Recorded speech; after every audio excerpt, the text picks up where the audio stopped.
Nasa harap na niya ang papel. Isang puting papel sa ibabaw ng isang makintab at malamig na lamesang gawa sa mahogany. Sa isang iglap, tila naglaho ang lahat ng ingay sa loob ng opisina ng abogado. Tanging ang mahinang ugong ng aircon at ang tibok ng sarili niyang puso ang naririnig ni Amelia. 10 taon. Ang 10 taon ng kanyang buhay ay nakasulat sa papel na yon. Sa mga itim na salitang naghihintay na lang ng isang pirma para tuluyang maging abo. Annulment of marriage. Ramdam niya ang titig ng 2 tao mula sa kabilang panig ng lamesa. Ang isa ay kay Marco, ang lalaking minahal niya nang higit pa sa kanyang sarili. Ang isa naman ay kay Isabela, ang dahilan kung bakit sila napunta sa sitwasyong ito. Amoy na amoy niya ang mamahaling pabango ng babae, isang matamis at nakakasukang amoy na kailanman ay hindi niya malilimutan. Amelia, wala tayong buong araw. Walang pasensyang sabi ni Marco. Ang boses nito, na dati musika sa kanyang pandinig, ngayon ay parang tunog ng bubog na kumikis-kis sa kanyang kaluluwa. Hindi siya sumagot. Dahan-dahan niyang inabot ang pluma na nakapatong sa tabi ng dokumento. Malamig din ito. Tulad ng lahat ng bagay sa silid na yon, biglang may kumislap sa gilid ng kanyang paningin. Sinadya ni Isabela na iangat ang kamay nito at ipatong sa braso ni Marco. Ipinapakita ang isang malaking diamanteng singsing sa kanyang daliri. Hayaan mo na siya, babe. Baka kailangan niya ng oras para tanggapin ang lahat. Ang boses nito ay puno ng pagkasuklam na binalot sa peking awa. Napayuko si Amelia, hindi para itago ang luha. Matagal nang natuyo ang mga iyon. Napayuko siya para itago ang nangiting gustong kumawala sa kanyang mga labi. Hayaan ninyo lang akong isipin na kayo ang nanalo ngayon. Naramdaman niya ang panginginig ng kanyang kamay habang hawak ang pluma. Bumalik sa kanyang isipan ang lahat, ang mga pangarap na binuo nila, ang mga sakripisyong ginawa niya. Isinuko niya ang kanyang sariling karera, ang kanyang mga pangarap, para lang maging anino ni Marco, ang arkitekto sa likod ng tagumpay nito, ang tagasalo ng lahat ng problema nito, ang asawang hindi kailanman nakatanggap ng tunay na pagkilala. Ngayon, heto siya, itatapon na parang basahan. Kung pera ang problema mo. Muling nagsalita si Marco. May kinuha ito mula sa wallet at padabog na inilapag sa lamesa. Isang plastic card. Heto, supplementary credit card. Huli kong tulong para sa'yo. Para naman may magamit ka habang naghahanap ka ng bagong buhay. Ang salitang awa ay lumutang sa hangin. Iyon na yon. Iyon ang huling tulak na kailangan niya. Biglang nawala ang panginginig ng kanyang kamay. Humigpit ang hawak niya sa pluma. Ang kirot sa kanyang dibdib ay napalitan ng isang matigas at malamig na determinasyon. Itinaas niya ang kanyang paningin at tiningnan sila ng diretso. Una kay Isabela na nakangisi pa rin. Pagkatapos ay kay Marco na may ekspresyon ng pagkainip at pagkasuklam. Sa mga mata nito, wala na siyang halaga. Isa na lang siyang abala. Hindi na siya nagsalita. Ibinaba niya ang dulo ng pluma sa papel. Ang tunog ng pagsulat niya ay tila naging napakalakas sa katahimikan ng silid. Isang pirma na malinis at matatag. Amelia Santos Valderrama. Hindi. Binura niya yon sa isip. Amelia Santos. Tapos na. Dahan-dahan niyang isinara ang pluma at ibinalik sa lalagyan nito. Hindi niya pinansin ang credit card na inalok ni Marco. Tumayo siya, inayos ang kanyang simpleng bestida at walang lingon-likod na naglakad papalabas ng silid. Nang marating niya ang labas ng gusali, sinalubong siya ng sikat ng araw. Huminga siya ng malalim, pinupuno ang kanyang baga ng hangin ng kalayaan. Isang hangin na may halong pait, ngunit may pangako ng bagong simula. Kinuha niya ang kanyang lumang cellphone mula sa bag. Hindi na niya kailangang tingnan ang kanyang contacts. Saulo niya ang numerong iyon. Nagring ito ng isang beses bago may sumagot sa kabilang linya. Isang boses na kalmado at puno ng respeto. "Hello?"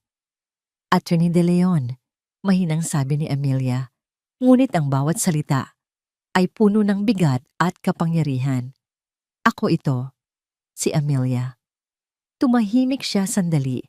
Pinakikiramdaman ang pagbabago sa hangin. "Tapos na. Pinirmahan ko na." "Naiintindihan ko, ma'am," sagot ng abogado.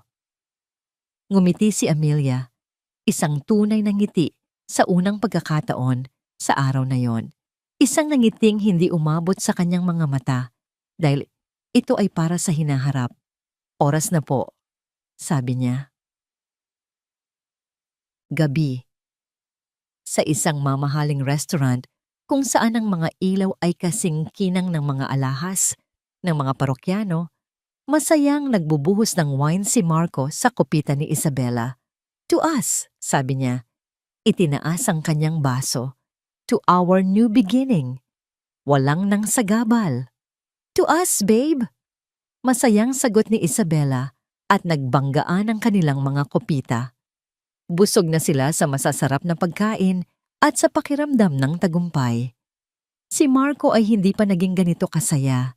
Sa wakas, malaya na siya. Ang Valderrama Corporation ay sa kanya ng mag-isa. Walang nang asawang kailangan pakinggan, walang nang aninong sumusunod sa kanya. Dumating ang waiter, dala ang bill sa isang maliit na leather folder. Walang pakialam na kinuha ni Marco ang kanyang black card, ang card na simbolo ng kanyang kapangyarihan, at iniabot sa waiter. "Keep the change," mayabang pa niyang sabi. Ngumiti ang waiter at umalis.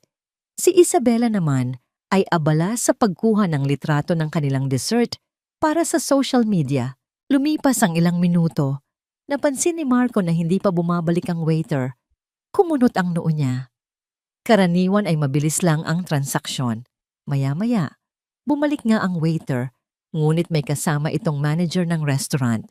Ang mga mukha nila ay puno ng pag-aalala. "Is there a problem?" tanong ni Marco. Medyo naiinis na. "Sir," magalang na sabi ng manager, "pasensya na po pero sinubukan po namin ang card ninyo ng ilang beses." "And?" Yumuko ang manager, halatang nahihiya sa sitwasyon. "Sir, pasensya na po talaga, pero declined po ang card ninyo." "Declined?" Inulit ni Marco ang salita na parang hindi niya ito naintindihan. Para itong isang salita mula sa ibang lengguwahe na ngayon niya lang narinig. Ang isang CEO na tulad niya, si Marco Valderrama, ay hindi nakakarinig ng salitang declined. "Baka nagkamali ka lang," sabi niya sa manager. Pilit na pinapakalma ang sarili. "Subukan mo ulit. O baka naman sira ang machine ninyo." "Sinubukan na po namin ng 3 beses, sir. Sa 2 magkaibang machine," sagot ng manager. Halatang hindi na komportable. Naramdaman ni Marco ang pag-init ng kanyang mukha. Tumingin siya kay Isabela na ang nangiti ay napalitan na ng iritasyon. Ang mga tao sa kabilang lamesa ay pasimpleng sumusulyap sa kanila. Kalokohan, bulong niya. Mabilis niyang binuksan ang kanyang wallet at kumuha ng isa pang card, isang platinum card mula sa ibang bangko. "Heto, subukan mo ito." May pag-aalinlangang kinuha iyon ng manager at umalis. "Marco, ano bang nangyayari?" Pabulong na tanong ni Isabela. Ang boses ay may bahid ng hiya. "Nakakahiya." "System error lang yan, babe. Relax," sagot ni Marco, kahit na may maliit na kaba na nagsisimulang tumubo sa kanyang dibdib. Pilit siyang ngumiti para ipakita kay Isabela na kontrolado niya ang lahat. Pero ang mga sumunod na minuto ay parang isang mabagal na bangungot. Bumalik ang manager at sa ekspresyon pa lang ng mukha nito, alam na ni Marco ang sagot. "Decline din po, sir." "Ano?" Hindi na napigilan ni Marco ang pagtaas ng kanyang boses. "Imposible! Subukan mo itong debit card ko." Halos iabot niya ng padabog ang huling alas sa kanyang wallet. Muling umalis ang manager. Sa pagkakataong ito, hindi na nakatingin sa kanya si Isabela. Nakatutok ito sa kanyang cellphone, nagkukunwaring May importanteng binabasa, isang malinaw na senyales na gusto na nitong lumayo sa kahihiyan. At gaya ng inaasahan, bumalik ang manager na umiling-iling. Pasensya na po talaga, Sir Marco. Pakiramdam ni Marco ay umakyat lahat ng dugo sa kanyang ulo. CEO ng Valderrama Corporation, hindi makapagbayad ng dinner bill. Ang insulto ay napakatindi. Sa huli, napilitan siyang buksan ang isang lihim na compartment sa kanyang wallet at ilabas ang lahat ng cash na dala niya. Sapat lang ito para sa bill. Walang natira kahit ₱1 para sa tip. Mabilis silang umalis sa restaurant. Walang nagsasalita sa loob ng sasakyan. Ang masayang selebrasyon kanina ay napalitan ng isang mabigat at nakakabinging katahimikan. I need to get cash. Matigas na sabi ni Marco at mabilis na iniliko ang sasakyan sa pinakamalapit na bangko. Bumaba siya at halos takbuhin ang ATM.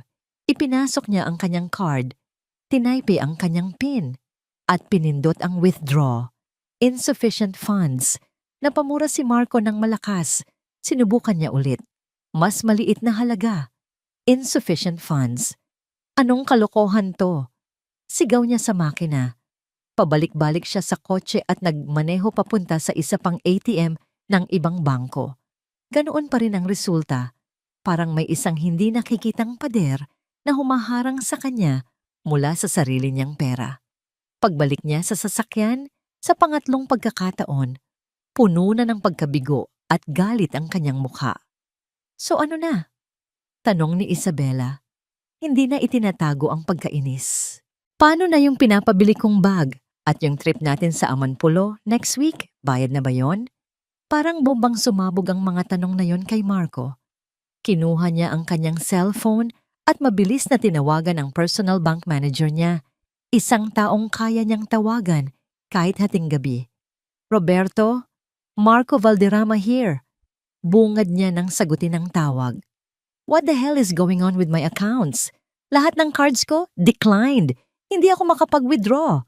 Ayusin mo to ngayon din. May ilang segundong katahimikan sa kabilang linya bago sumagot si Roberto. Ang boses ay maingat. Good evening, Sir Marco. Pasensya na po sa abala. I was about to call you tomorrow morning. Bukas? Gusto kong malaman ngayon. Sir, I'm sorry to inform you but all your personal and corporate assets under my purview have been placed under a temporary freeze. Natahimik si Marco. Freeze? Anong freeze? Sa utos nino? Sir, pasensya na po pero it's based on a high-level legal order. My hands are tied. I cannot disclose any more details over the phone. Legal order? Anong legal order? Sigaw ni Marco. Sino ang nag-utos niyan? Sir, I'm really sorry. Wala na po akong masasabi pa. Pinatay ni Marco ang tawag. Ang kanyang paghinga ay mabilis at mabigat. Tumingin siya sa labas ng bintana, ngunit wala siyang makita.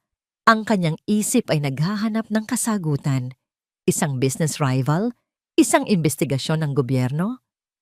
So wala na tayong pera? Basag ni Isabela sa katahimikan. Ang boses ay malamig at walang emosyon. Iyon na ang huling patak.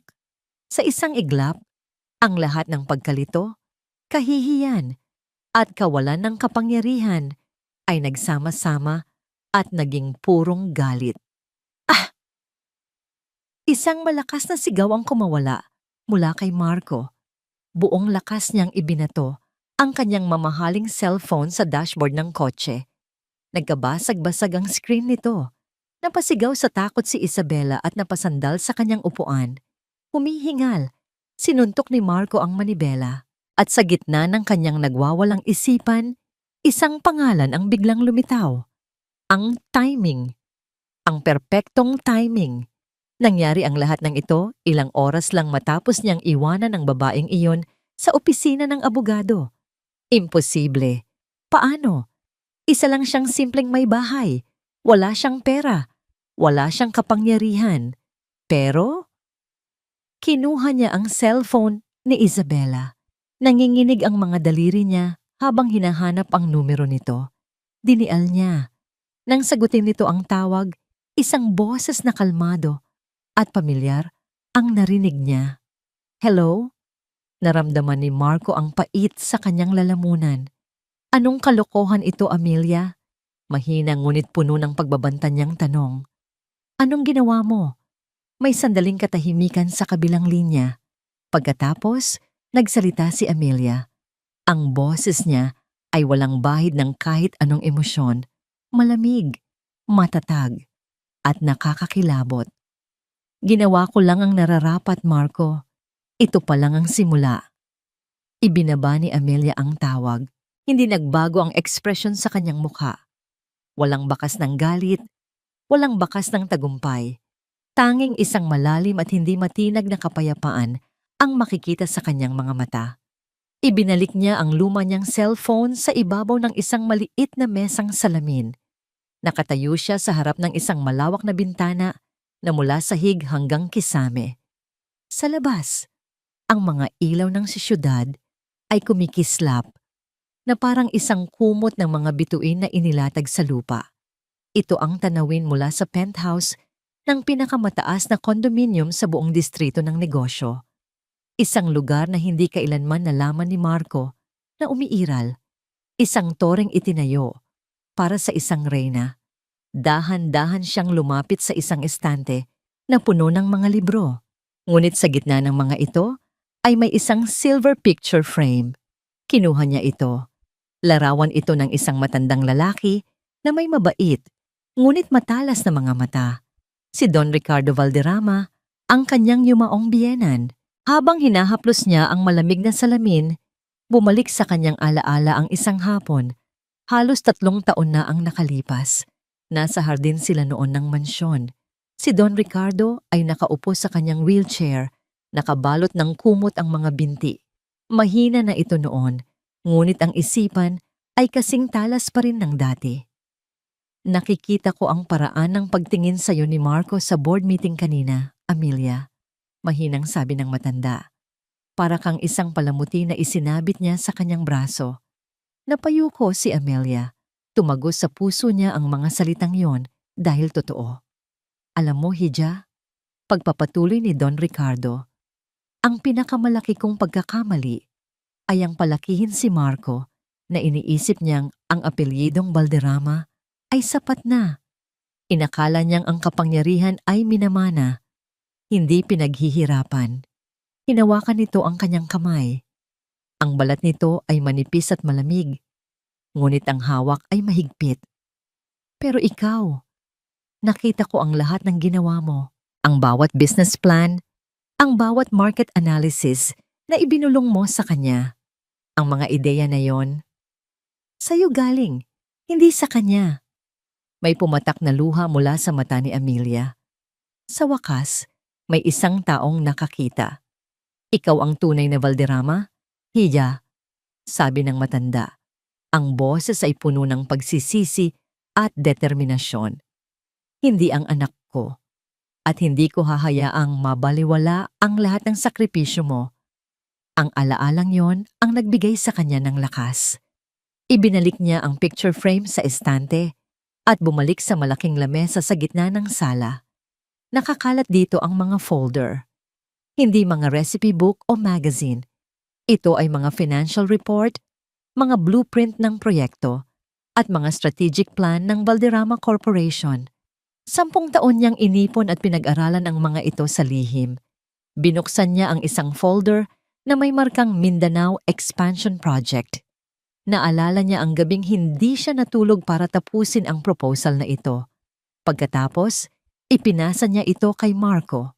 Kinabukasan, sa isang pagpupulong, iprinesenta ito ni Marco na parang sarili niyang obra maestra. Ni isang pasasalamat ay wala siyang natanggap.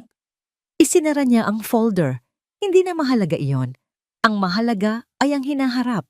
Maya-maya, tumunog ang intercom. Mama Amelia, sabi ng boses ng gwardiya mula sa lobby. May bisita po kayo. Si Attorney Ramon De Leon po. Papasukin mo siya, sagot ni Amelia. Ilang sandali pa, bumukas ang pinto ng elevator na direkta sa kanyang unit. Pumasok ang isang lalaking nasa edad na, may dalang isang itim na briefcase. Si Attorney De Leon, ang taong pinagkakatiwalaan ni Don Ricardo nang higit kanino man. Magandang gabi, Amelia. Bati ng abogado. Yumuko ng bahagya. Magandang gabi, Tito Ramon. Sagot niya, ginagamit ang tawag na nakasanayan niya bilang respeto. Salamat sa pagpunta. Lagi para sa'yo at para kay Ricardo, sabi nito. Inilapag nito ang briefcase sa lamesa. Tumawag ang bangko na ipatupad na ang lahat ng utos. Official ng frozen ang lahat ng assets ni Marco. Tumango si Amelia. Tumawag siya. Galit na galit. Inaasahan na natin yan. Kalmadong sabi ni Attorney De Leon. Ang aroganteng tao, kapag tinanggalan mo ng kapangyarihan, ang unang reaksyon ay galit. Hindi pang unawa. Handa na ang lahat para sa susunod niyang hakbang. Habang nag-uusap sila, muling tumunog ang intercom. Sa pagkakataong ito, ang boses ng gardya ay balisa. Mama Amelia, pasensya na po sa abala. Nandito po sa baba si Sir Marco Valderrama. Nagpipilit po siyang umakyat. Sinasabi niyang dito raw po kayo nakatira. Nagkatinginan si Amelia at si Attorney De Leon. Isang maliit na ngiti ang sumilay sa labi ng abogado. Malamig at malinaw ang sagot ni Amelia sa intercom. Wala sa listahan ng mga bisita ko ang pangalan na yan. Hindi siya pwedeng umakyat. Pero ma'am, nagwawala po siya. Gawin mo ang trabaho mo, Mr. Reyes. Tiyakin mong hindi siya makakapasok sa gusaling ito. Malinaw ba? Oo po ma'am, malinaw po. Pinatay ni Amelia ang intercom. Ang katahimikan sa penthouse ay mas lalong naging makahulugan. Sa ibaba, sa lobby, ang dating hari ng kanyang mundo ay nagwawala na parang isang ordinaryong tao. Habang siya, ang reyna, ay payapang nakatingin mula sa kanyang tore. Makalipas ang ilang minuto, isang email notification ang pumasok sa laptop ni Attorney De Leon. Tiningnan niya ito at tumango. Gaya ng inaasahan, sabi niya kay Amelia, ang legal team ni Marco ay nagpadala na ng formal na sulat. Sasampahan kanila ng kasong illegal seizure of assets. Hindi natakot si Amelia. Sa halip, isang ngiti ang dahan-dahang gumuhit sa kanyang mga labi. Isang ngiting malamig, matalino, at puno ng kasiguraduhan. Tumingin siya sa kanyang abogado, ang kanyang matapat na kasabwat. Nasa bitag na siya. Kumpiyansa. Iyon ang salitang naglalarawan kay Marco Valderrama habang naglalakad siya sa pasilyo ng isang prestihiyosong law firm. Nakasuot siya ng isang mamahaling Italian suit. Ang kanyang buhok ay maayos na naka-slick back at ang kanyang mga sapatos ay kumikinang sa ilalim ng mga ilaw. Sa kabila ng pagkapahiya niya sa restaurant at sa lobby ng condominium ni Amelia, ngayon, nasa teritoryo na niya siya. Ang mundo ng negosyo at batas, ang mundo kung saan siya ang hari. Sa tabi niya ay ang kanyang abogado, si Attorney Villanueva, isang agresibong corporate lawyer na kilala sa pagdurog sa kanyang mga kalaban. This will be quick, Marco, sabi ni Villanueva habang papalapit sila sa conference room. Isang simpleng kaso ng unjust enrichment. Ang dating asawa mo ay walang karapatan sa mga assets ng kumpanya. We will crush her. Ipapakita natin sa kanya na hindi niya kayang banggain ang isang Valderrama. Tumango si Marco. Isang mayabang na ngiti ang sumilay sa kanyang mga labi. Gusto kong makita ang mukha niya kapag natalo siya. Gusto kong ipamukha sa kanya ang pagkakamali niya. Pumasok sila sa conference room. Sa loob, nakaupo na ang dalawang tao sa kabilang dulo ng mahabang lamesa. Ang isa ay si Amelia, nakasuot ng isang simpleng navy blue dress. Kalmado ang kanyang mukha, na lalong nagpainit ng ulo ni Marco. Para bang wala itong pakialam sa gulo na idinulot nito. Sa tabi niya ay isang lalaking hindi pamilyar kay Marco. Matanda na ito, marahil na sa mga huhuling dekada na ng kanyang buhay, nakasuot ng luma, ngunit malinis na barong. Ang kanyang buhok ay kulay abo na, ngunit ang kanyang tindig ay tuwid, at ang kanyang mga mata sa likod ng salamin ay matalas. Ayan na pala, ang magaling na may bahay. Sarkastikong sabi ni Marco. Sapat na para marinig ng lahat. At sino naman itong kasama mo? Isang public attorney? Hindi sumagot si Amelia. Tumingin lang ito sa kanya na may blankong ekspresyon. Umupo si Marco at si Attorney Villanueva. Inilapag ni Villanueva ang kanyang mamahaling leather briefcase sa lamesa ng may malakas na kalabog. Isang kilos na nagpapakita ng pangingibabaw. "Let's get this over with," sabi ni Villanueva. "Ako si Attorney Michael Villanueva, ang legal counsel ni Mr. Marco Valderrama. At kayo po?" Tanong niya sa matandang abogado.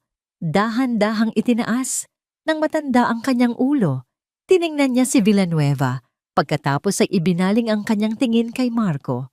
Mayroong isang bagay sa titig na yon. Isang halo ng pamilyaridad at pagkadismaya na nagpadala ng kakaibang kaba sa dibdib ni Marco. "Hindi mo na ba ako natatandaan, Marco?" Ang boses na yon ay matanda na. Medyo garalgal, ngunit hindi maipagkakaila.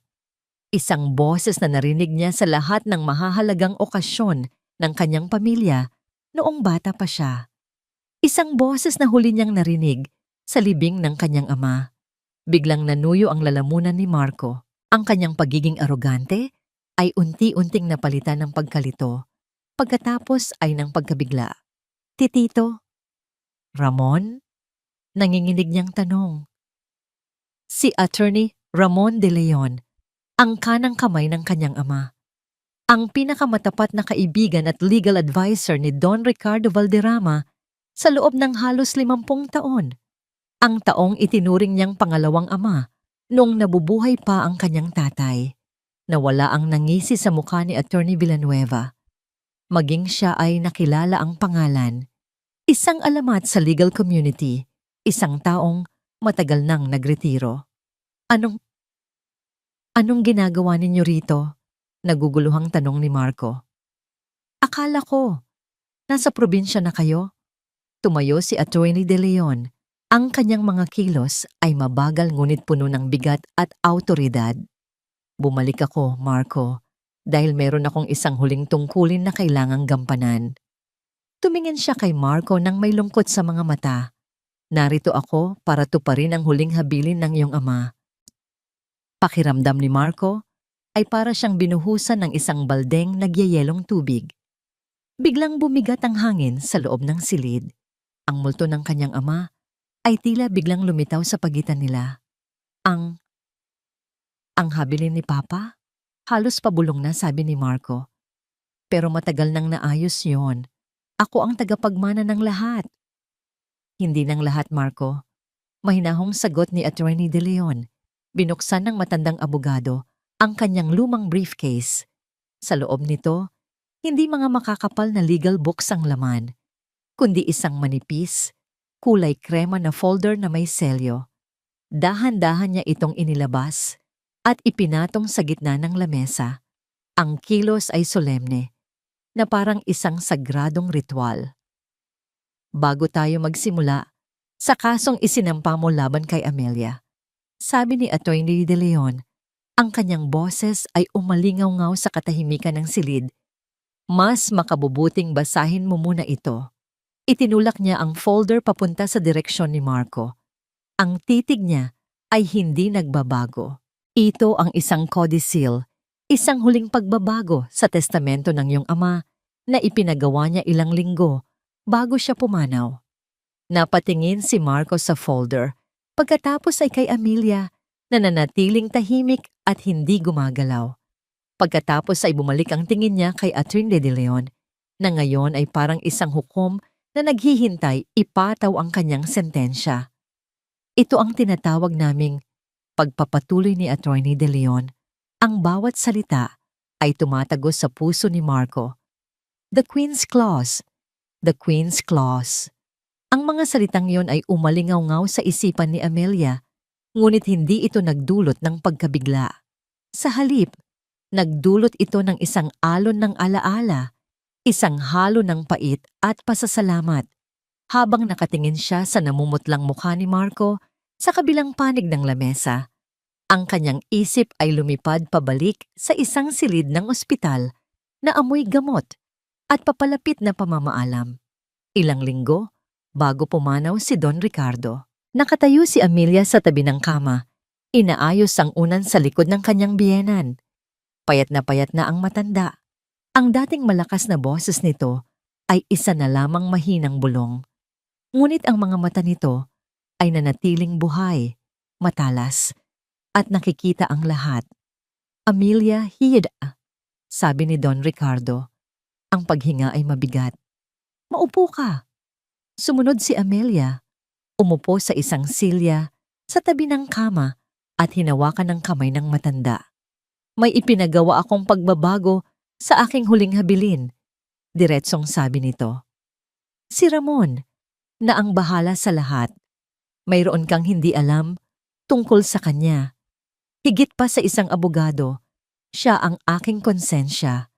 At ang konsensya ko ay nagsasabing kailangan kitang protektahan. Kumunot ang noo ni Amelia. Protektahan, Papa? Mula saan? Isang ubo ang kumawala sa matanda. Nang ito'y humupa, may lungkot sa kanyang mga mata. Mula sa anak ko. Natigilan si Amelia. Mahal ko si Marco, pagpapatuloy ni Don Ricardo. Pero hindi ako bulag. Nakikita ko kung paano kanya ituring. Nakikita ko kung paano niya inaangkin ang iyong mga ideya.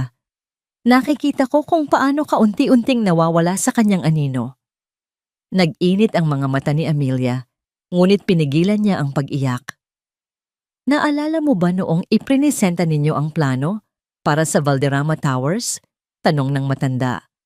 Tumango si Amelia. Paano niya malilimutan?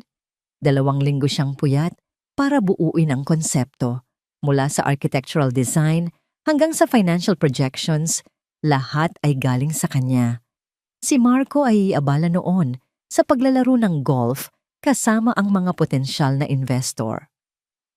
Nasa likod ako ng two-way mirror ng conference room noon, sabi ni Don Ricardo. Walang nakakaalam. Narinig ko ang lahat. Narinig ko kung paano mo siya tinuturuan sa telepono bago ang meeting. Narinig ko kung paano niya sinabi sa board na, I worked on this myself, day and night. Doon na bumagsak ang luha ni Amelia. Isang luhang tahimik na dumaloy sa kanyang pisngi. Ang sakit ng hindi pagkilala ay mas matindi pa sa anumang sampal.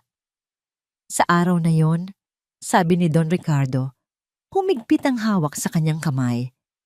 Napagdesisyonan ko, ang Valderrama Corporation ay hindi lamang negosyo.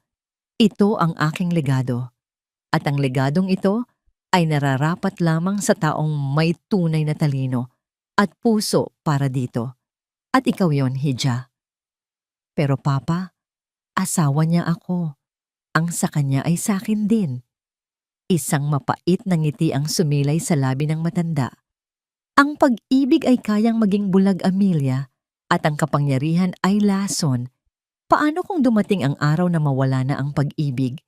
Ano ang mananatili sa iyo? Ang apelyido niya? Ang mga alaalang binaliwala? May kinuha siyang sobre mula sa ilalim ng kanyang unan at iniabot kay Amelia. Sa loob, isang susi. Iyan ang susi sa isang penthouse unit. Nakapangalan sa iyo. Lihim. Walang nakakaalam. Kahit si Marco.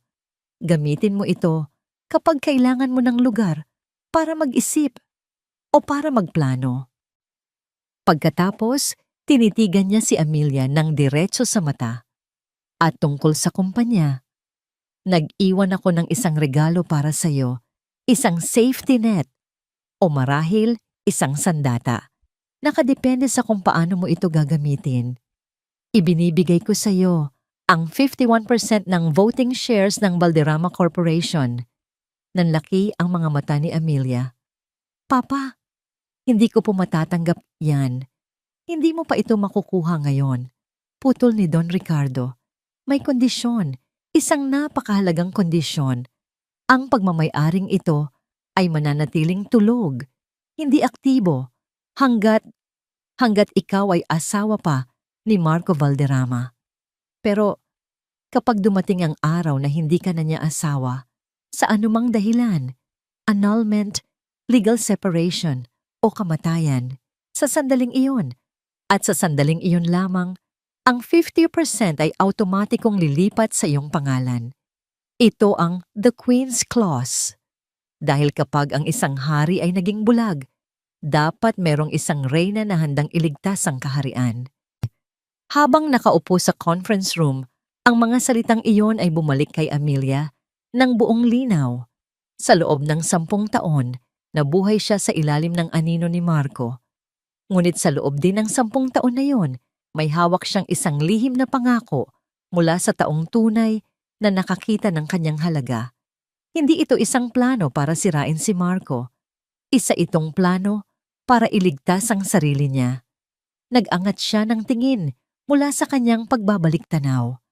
Nakita niya ang nanginginig na kamay ni Marco habang dahan-dahan itong binubuksan ng folder. Nakita niya ang paglaki ng mga mata nito habang binabasa ang mga legal na salita na magiging sentensya ng kanyang pagbagsak. At sa unang pagkakataon, sa harap ni Marco ngumiti si Amelia. Isang nangiting hindi na niya kailangang itago. Sa di kalayuan, sa isang mamahaling coffee shop, si Isabella ay naiinip na naghihintay. Tiningnan niya ang kanyang Rolex. Kanina pa dapat tapos ang meeting. Nag-aalala siya, hindi para kay Marco, kundi para sa kanyang mga credit card. Binuksan niya ang kanyang laptop. Nag-login siya sa isang encrypted na website, isang backdoor access sa ilang mga accounts ng Valderrama Corporation na nakuha niya mula sa isang na-hack na computer ng isang accountant. Sinimulan niyang mag-initiate ng maliliit na wire transfers papunta sa isang offshore account. Kung lulubog man ang barko ni Marco, sisiguraduhin niyang mayroon siyang sariling lifeboat na puno ng ginto. Ang tunog lang ng papel ang maririnig sa loob ng conference room. Paulit-ulit na binabasa ni Marco ang dokumento. Ang kanyang mga mata ay mabilis na gumagalaw, pabalik-balik sa bawat salita, na parang sa pag-ulit niya ay magbabago ang nakasulat. Ang legal jargon ay komplikado, ngunit ang mensahe ay malupit at malinaw. In the event of the dissolution of the marital bond, 50% of all voting shares shall be transferred irrevocably to Amelia Santos. Ang bawat parirala ay isang pako na ibinabaon sa kanyang kabaong. Ang pirma sa ilalim ng dokumento ay hindi maipagkakaila. Ang eleganteng pirma ng kanyang ama at sa tabi nito ang pirma ng saksi, si Attorney Ramon de Leon. Hindi, bulong niya, hindi ito totoo. Pekeng dokumento to. Tumingin siya kay Attorney Villanueva para humingi ng tulong, ngunit ang dati agresibong abogado ay nakatulala lang sa kopya ng dokumento. Ang mukha ay kasing putla ng papel na hawak niya. Bilang isang abogado, alam niyang ang isang codicil na sinaksihan at pinanotaryo ng maayos ay kasing bakal ng batas. Peke? Tanong ni Attorney De Leon. Ang boses ay kalmado ngunit may bigat ng awtoridad. Gusto mo bang tawagin natin ang notaryo publiko na nagpatunay nito? O marahil, ang 2 pang saksi na mga miyembro din ng Board of Directors na pinagkakatiwalaan ng iyong ama? Buhay pa sila, Marco. Sa bawat pangungusap ni Attorney De Leon, pakiramdam ni Marco ay unti-unti siyang nawawalan ng hangin. Ang kasong isinampa niya laban kay Amelia, ang sandata na akala niya ay dudurog dito, ay naging isang patibong na siya mismo ang nahulog. Ang mismong annulment paper na ipinagdiwang niya ay ang mismong susi na nagbukas ng selda ng kanyang pagkatalo. Bakit? Bakit niya ito ginawa? Tanong ni Marco. Ang boses ay basag. Hindi na ito tanong ng isang CEO, kundi tanong ng isang anak na hindi maintindihan ang ginawa ng sariling ama. Tumingin si Amelia sa kanya at sa unang pagkakataon, nagsalita ito. Ang boses niya ay walang galit, walang pagmamalaki, tanging isang malamig na katotohanan. Dahil kilala ka niya, Marco, mas kilala ka niya kaysa sa pagkakakilala mo sa sarili mo. Iyon lang ang sinabi niya. Ngunit ang mga salitang iyon ay tumagos sa kaibuturan ng kaluluwa ni Marco. Ang mga sumunod na pangyayari sa korte ay mabilis at malabo sa kanyang isipan na parang isang masamang panaginip. Ang kaso niya ay ibinasura ng hukom sa loob lamang ng isang session. Ang Queen's Clause ay idineklara na legal at may bisa. Ang lahat ng assets ay mananatiling frozen habang isinasagawa ang opisyal na paglilipat ng kontrol sa may-ari ng mayoryang boto. Si Amelia. Lumabas si Marco sa korte na parang isang zombie. Ang mga tawag mula sa media ay hindi niya pinansin. Ang mga tanong ni Attorney Villanueva ay hindi niya narinig. Iisa lang ang nasa isip niya, si Isabela.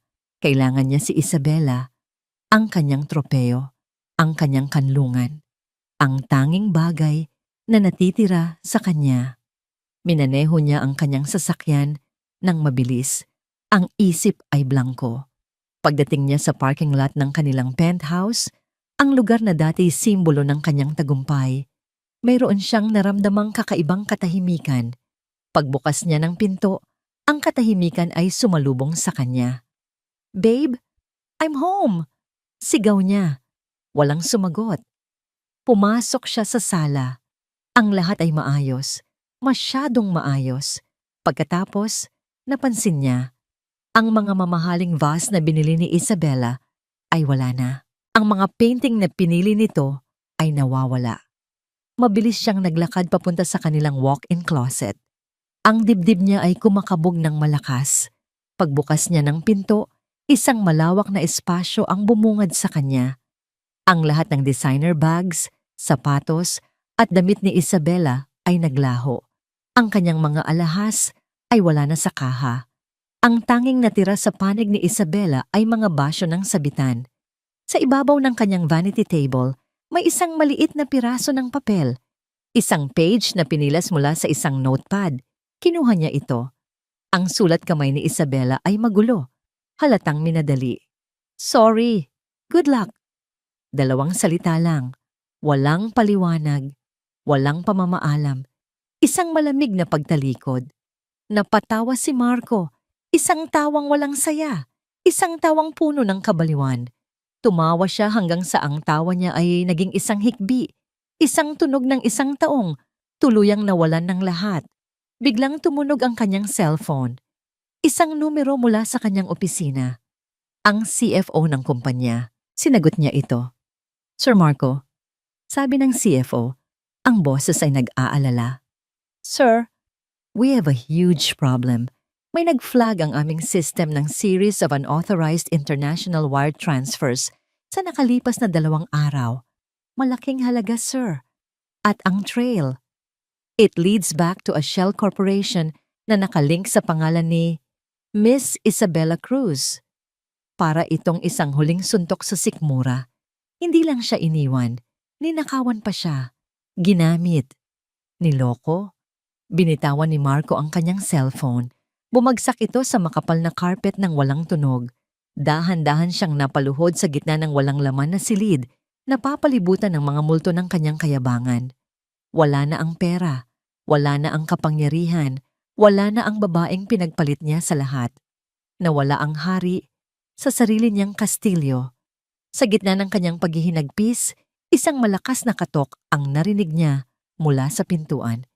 Hindi niya ito pinansin, ngunit ang pagkatok ay naging mas malakas, mas mapilit. Maya-maya, narinig niya ang tunog ng pagbukas ng pinto. 2 lalaking nakasuot ng formal na damit ang pumasok, kasama ang building security. "Mr. Marco Valderrama?" Tanong ng isa. "Kami po ay mula sa National Bureau of Investigation. May ilang katanungan lang po kami tungkol sa ilang financial irregularities sa inyong kumpanya." At sa sandaling iyon, tuluyan ng gumuho ang mundo ni Marco Valderrama. Habang ang mundo ni Marco ay gumuho, ang mundo naman ni Amelia ay dahan-dahang nabubuo muli. Piraso bawat piraso, ngunit sa isang bagong disenyo. Isang disenyong siya mismo ang gumawa. Nakatayo siya sa harap ng isang malaking salamin sa kanyang walk-in closet. Ang silid na ito ay mas maliit kaysa sa closet ni Isabela, ngunit ang laman ay pinili ng may layunin. Wala na ang mga luma, at maluluwag na bestida. Wala na ang mga tsinelas na pantulog. Ang nakasabit ngayon ay mga hanay ng damit na may matatalim na linya at matatapang na kulay. Mga blazer, pencil skirt at tailored trousers. Mga damit na hindi nagsusumigaw ng yaman, kundi bumubulong ng kapangyarihan. Isang emergency board meeting ang ipinatawag para bukas ng umaga. Ang balita ng pag-freeze ng assets ni Marco at ang biglaang pagbabago sa pagmamay-ari ay kumalat na parang apoy sa loob ng kumpanya. Nagdulot ito ng gulat at pagkalito.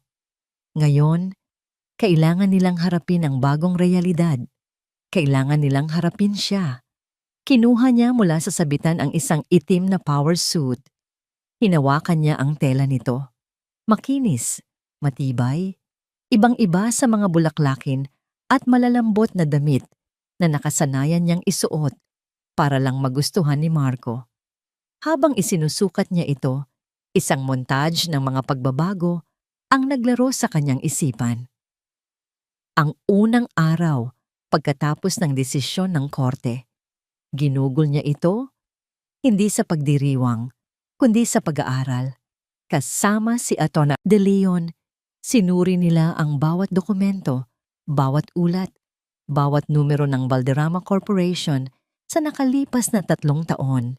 Nakita niya ang mga maling desisyon ni Marco, ang mga proyektong dehado na itinuloy nito dahil sa ego.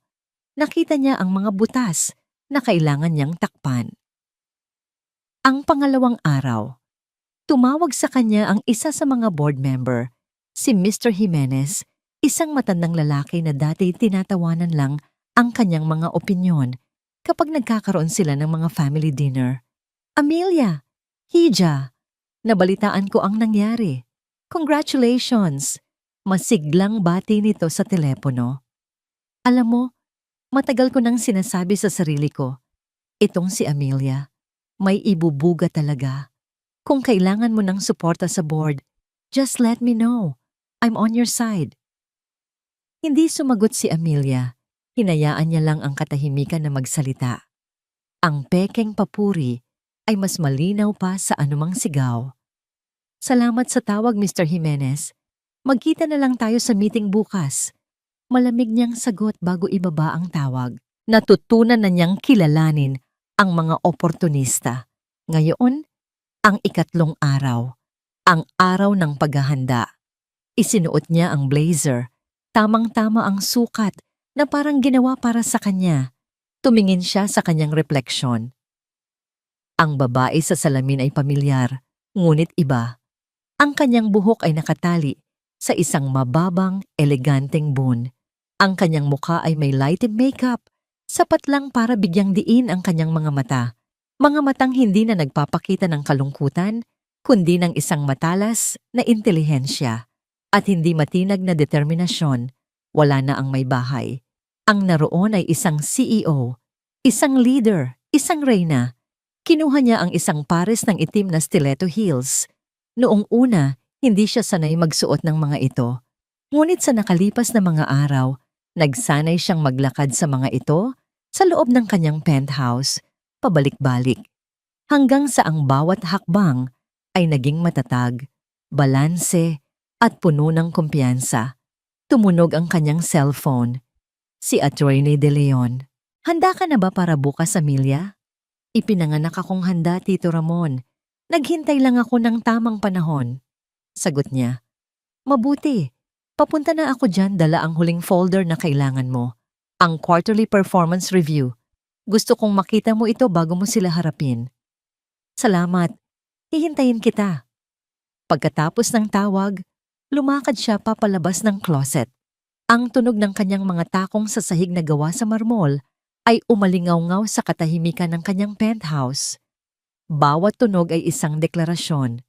Tumayo siya sa harap ng malaking bintana, kaparehong lugar kung saan niya tinanggap ang balita ng pagkaka-freeze ang assets ni Marco. Tiningnan niya muli ang syudad sa ibaba. Dati, ang mga ilaw na yon ay parang malalayong bituin na hindi niya maaabot. Ngayon, ang mga ito ay parang isang kaharian na naghihintay sa kanyang pagbabalik. Tumingin siya sa kanyang refleksyon sa salamin ng bintana. Nakita niya ang babaeng sinayang ni Marco. Ang babaeng binaliwala. Ang babaeng inakala niyang mahina. Ngunit nakita rin niya ang talino ni Don Ricardo. Ang lakas na ibinigay nito sa kanya.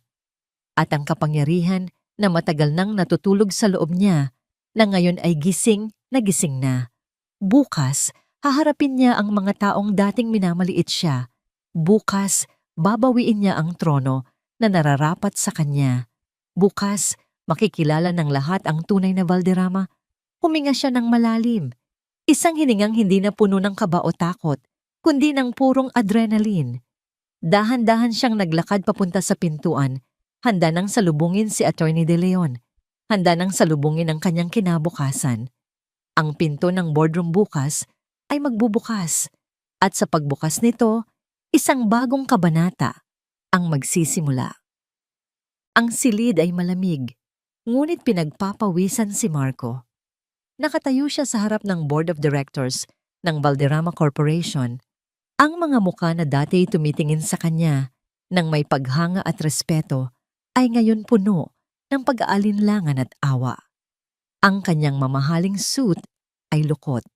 Ang kanyang buhok ay hindi maayos. May maitim na bilog sa ilalim ng kanyang mga mata. Resulta ng 2 gabing walang tulog na ginugol sa interogasyon at pag-aalala.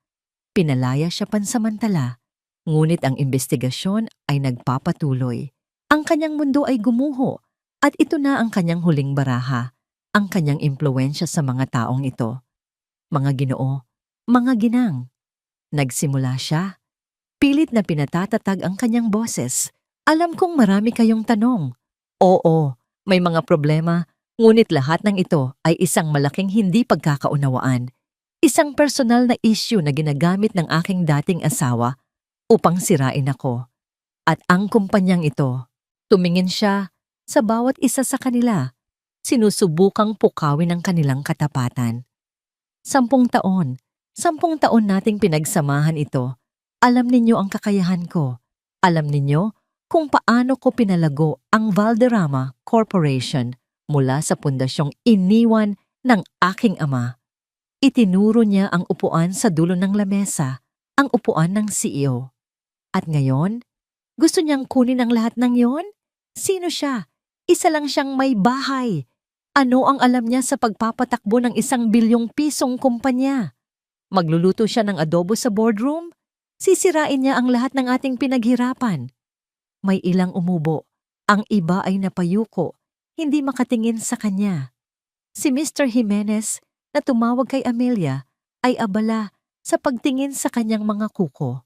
Huwag ninyong hayaan ito. Pagmamakaawa ni Marco. I am still a Valderrama.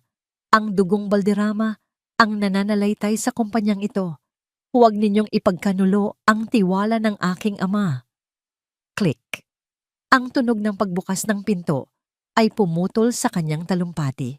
Sabay-sabay na napalingon ng lahat. At doon, nakatayo sa pintuan, si Amelia.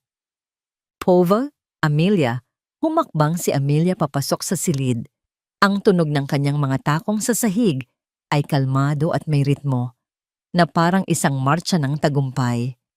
Sa likod niya ay si Attorney Ramon De Leon, na may dalang isang manipis na briefcase.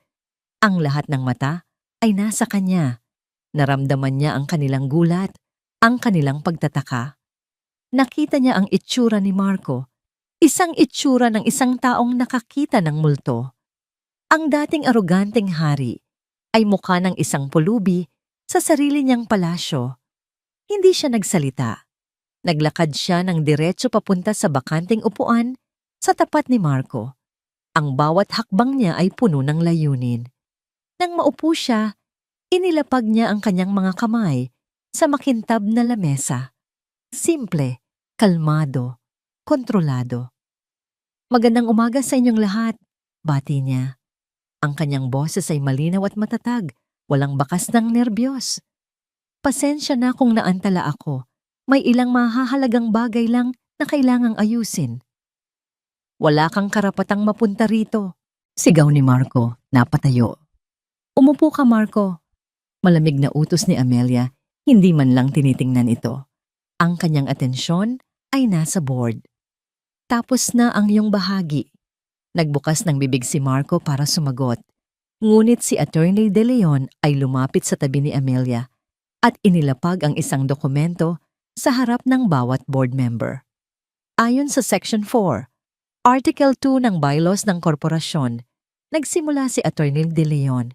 Ang sinumang nagmamay-ari ng 51% o higit pa ng voting shares ay may karapatang magpatawag ng isang special meeting at mag-assume ng posisyon bilang chairman of the board, effective immediately.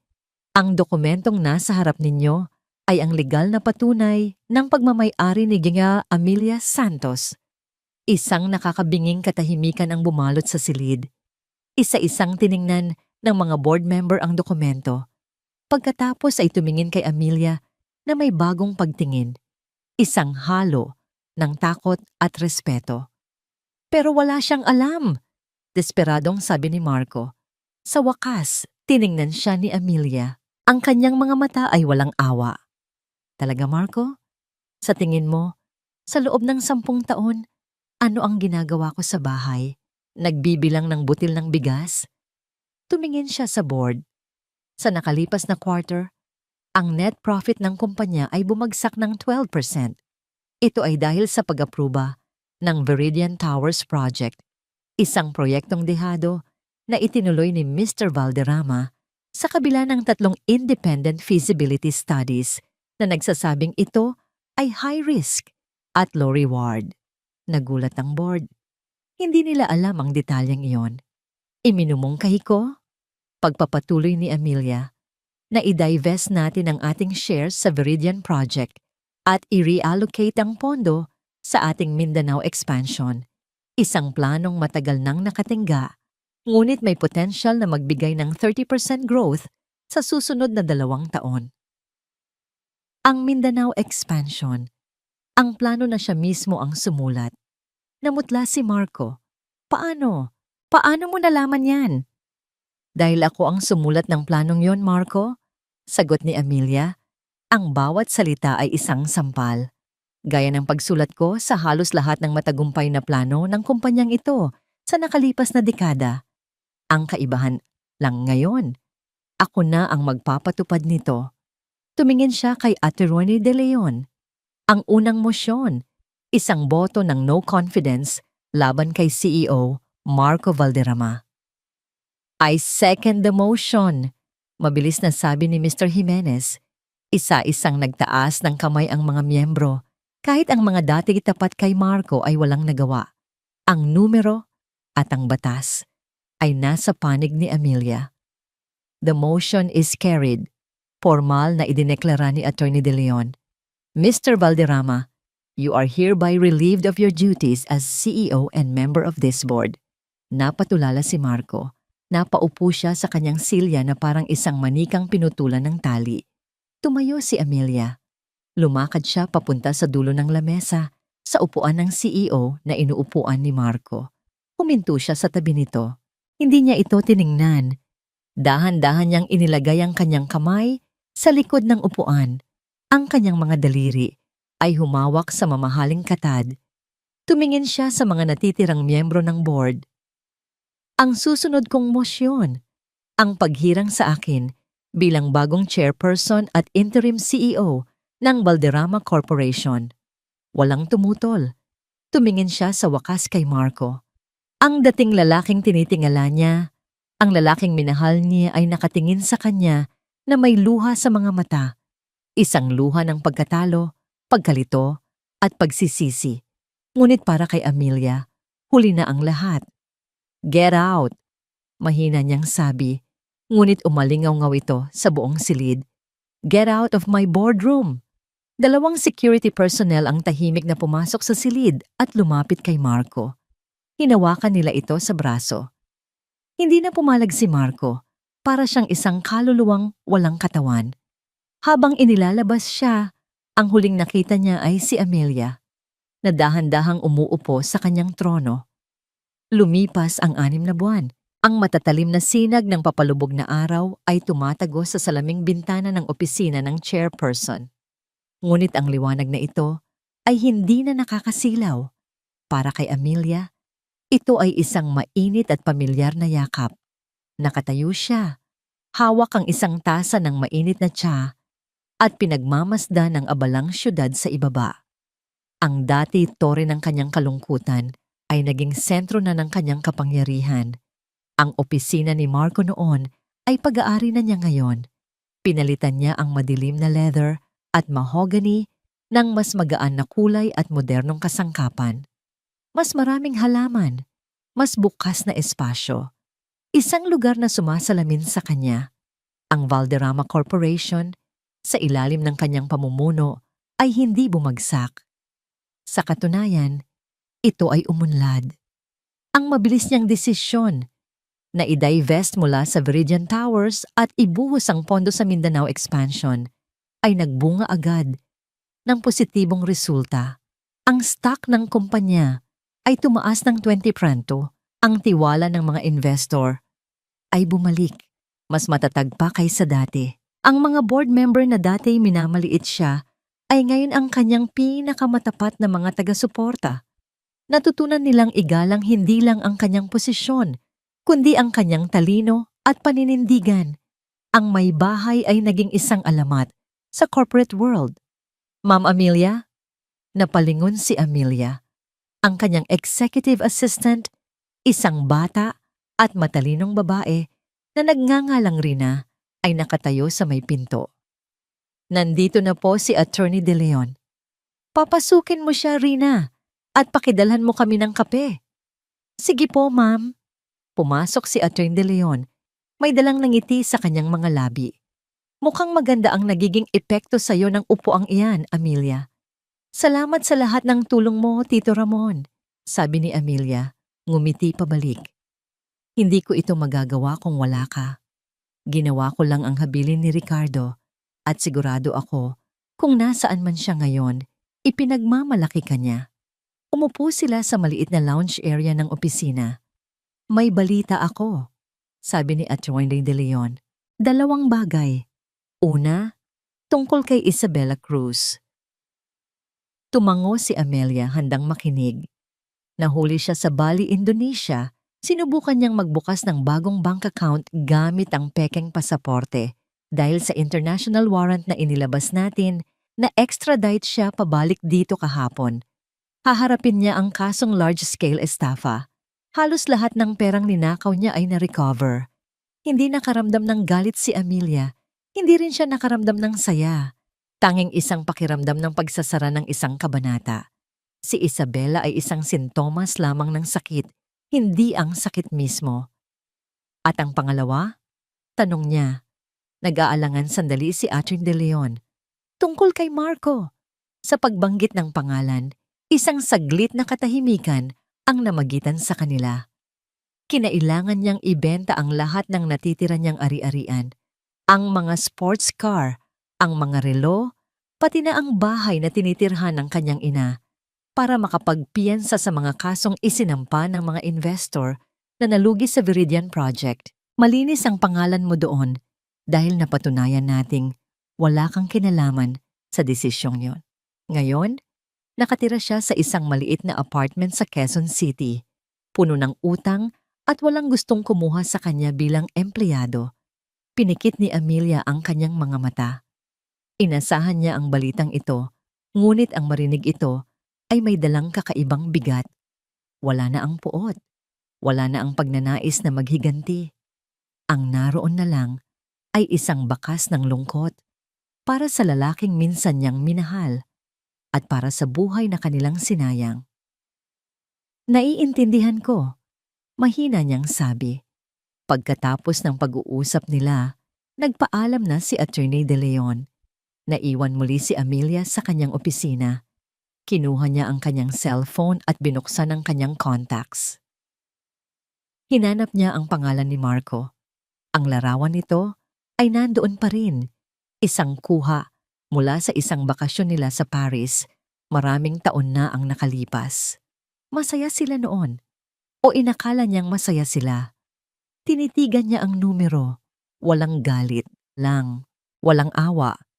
Tanging isang pakiramdam ng pagiging tapos na. Dahan-dahan niyang pinindot ang delete contact. Nang mawala ang pangalan ni Marco sa kanyang screen, nakaramdam siya ng isang kakaibang gaan. Isang huling tali sa kanyang nakaraan ang naputol. Maya-maya, pumasok ulit si Rina. "Ma'am, paalala ko lang po. May dinner meeting po kayo mamayang 7 p.m. kasama si Mr. David Lim ng L Corp." Si David Lim, isang bata at matalinong CEO ng isang tech company na gustong makipag-partner sa Valderrama Corp. Sa ilang mga preliminary meeting nila, hindi na itago ni David ang paghanga nito sa kanya, hindi lang bilang isang business leader, kundi bilang isang babae. "Ah, oo nga pala," sabi ni Amelia. Ngunit habang iniisip niya ang meeting, isang ideya ang pumasok sa kanyang isip. "Rina, pwede mo bang tawagan si Mr. Lim? Sabihin mo, I'm very sorry, pero may biglaang personal na bagay akong kailangang asikasuhin." "Po? I-cancel po ang meeting, ma'am." Gulat na tanong ni Rina. "Wag i-cancel. I-reschedule mo na lang. Sabihin mong ako na mismo ang tatawag sa kanya bukas." "Sige po, ma'am. Kayo po ang masusunod." Nang makaalis si Rina, ngumiti si Amelia sa sarili. Ang dating Amelia ay hindi kailanman maglalakas loob na i-cancel ang isang mahalagang meeting. Ngunit ang bagong Amelia ay alam na ang pag-aalaga sa sarili ay kasing halaga ng pag-aalaga sa kumpanya. Kinuha niya ang kanyang bag. Para sa gabing ito, ayaw niya ng business talk. Ayaw niya ng meetings. Ang gusto lang niya ay ang sarili niyang kumpanya. Ang malamig na hangin ng gabi ay humaplos sa mukha ni Amelia habang naglalakad siya sa isang pamilyar na parke. Ito ang parehong parke kung saan sila madalas mamasyal ni Marco noong nagsisimula pa lang ang kanilang relasyon, puno ng mga pangarap at pangako. Ngunit ngayong gabi, hindi niya naramdaman ang anino ng nakaraan. Sa halip, ang naramdaman niya ay ang bigat ng kasalukuyan, isang bigat na kaaya-aya, tulad ng isang kumot na nagbibigay ng init. Umupo siya sa isang bakanting bangko na nakaharap sa isang maliit na lawa. Ang mga ilaw mula sa mga poste ay sumasayaw sa ibabaw ng tubig, lumilikha ng mga kumikinang na diamante sa dilim. Kanina, bago siya umalis ng opisina, personal siyang tinawagan ni David Lim pagkatapos mabalitaan mula kay Rina ang tungkol sa personal emergency. "Amelia, is everything okay?" Tanong nito. Ang boses ay puno ng tunay na pag-aalala. "Kung may maitutulong ako, kahit ano, sabihin mo lang." Ngumiti si Amelia sa kabilang linya. Ang pag-aalala nito ay totoo at pinasalamatan niya iyon. "Okay lang ang lahat, David. Salamat sa pag-aalala mo. It's not an emergency really. It's just a much-needed appointment with myself." Natahimik sandali si David at pagkatapos ay tumawa ng mahina. "Naiintindihan ko. Ang pinakamahalagang meeting sa lahat. Sige, I'll wait for your call tomorrow. Enjoy your evening, Amelia." "Ikaw din, David. Salamat." Sagot niya bago ibaba ang tawag. Ibinaba ni Amelia ang telepono nang may maliit na ngiti sa kanyang mga labi. Ang dating Amelia ay tiyak na kikiligin sa atensyon mula sa isang lalaking tulad ni David. Ang dating Amelia ay marahil iisipin na ito na ang simula ng isang bagong love story, isang paraan para tuluyang makalimot. Ngunit hindi na siya ang dating Amelia. Dati, ang bawat sulok ng parkeng ito ay may alaala niya. Sa ilalim ng malaking puno ng akasya na yon, una niyang sinabi kay Marco ang tungkol sa pangarap niyang magtayo ng sarili niyang consulting firm. Tinawanan lang siya nito at sinabing, "Bakit mo pa kailangan, Nan? Nandito naman ako." Sa tabi ng fountain, doon ito nag-propose sa kanya. Nangangakong aalagaan siya habang buhay. Ngayon, ang mga alaala ay naroon pa rin, pero hindi na masakit. Ang mga ito ay parang mga lumang litrato sa isang album na matagal nang hindi binubuklat. Mga parte ng kanyang buhay, ngunit hindi na ang kabuuan nito. Ang paghihiganti pala ay hindi ang tunay na tagumpay. Ang pagbagsak ni Marco, ang pagkakakulong ni Isabela, ang mga yon ay resulta lamang, hindi ang premyo. Ang tunay na tagumpay ay ito, ang kakayahang umupo sa gitna ng mga multo ng nakaraan at maramdaman lamang ay kapayapaan, ang mahanap muli ang sarili niyang nawala. Tumayo siya mula sa bangko at naglakad papalayo, papalabas ng parke. Hindi na siya lumingon. Sumakay siya sa kanyang sasakyan at nagmaneho pabalik, hindi sa kanyang penthouse kundi sa Valderrama Tower. Gabi na. Ngunit ang gusali ay maliwanag pa rin. Isang dambuhalang tore ng bakal at salamin na nagniningning sa gitna ng dilim, ang kanyang tore. Umakyat siya sa pinakamataas na palapag. Tahimik ang opisina. Tanging ang mahinang ugong ng aircon ang maririnig. Pumasok siya sa kanyang opisina at hindi binuksan ang ilaw. Sa halip, lumapit siya sa malawak na bintana. Ang buong syudad ay nasa ilalim ng kanyang mga paa. Ang mga ilaw na dati tinitingnan niya mula sa malayo na may halong pangarap at lungkot ay ngayon nasa kanyang harapan, isang kahariang naghihintay. Ngunit napagtanto niya, habang nakatayo roon sa kadiliman, na ang kanyang kaharian ay hindi ang Valderrama Corporation. Hindi ito ang mga gusali, ang pera, o ang kapangyarihan. Ang tunay niyang kaharian ay ang kalayaang natagpuan niya sa loob ng kanyang sarili. Ang kakayahang tumayo sa sarili niyang mga paa. Ang karapatang piliin ang sarili niyang kaligayahan. Hindi niya kailangan ng hari para maging reyna. Hindi niya kailangan ng isang David Lim para iparamdam sa kanya na siya ay espesyal. Hindi na niya kailangan ang pagsisisi ng isang Marco Valderrama para maramdaman na siya ay nagwagi. Ang tanging kailangan niya ay ang kanyang sarili, buo, malaya, at panatag. Isang huling gadang ngiti ang gumuhit sa kanyang mga labi. Isang ngiting hindi para sa kahit sino. Isang ngiting para lamang sa babaeng nakikita niya sa refleksyon sa salamin.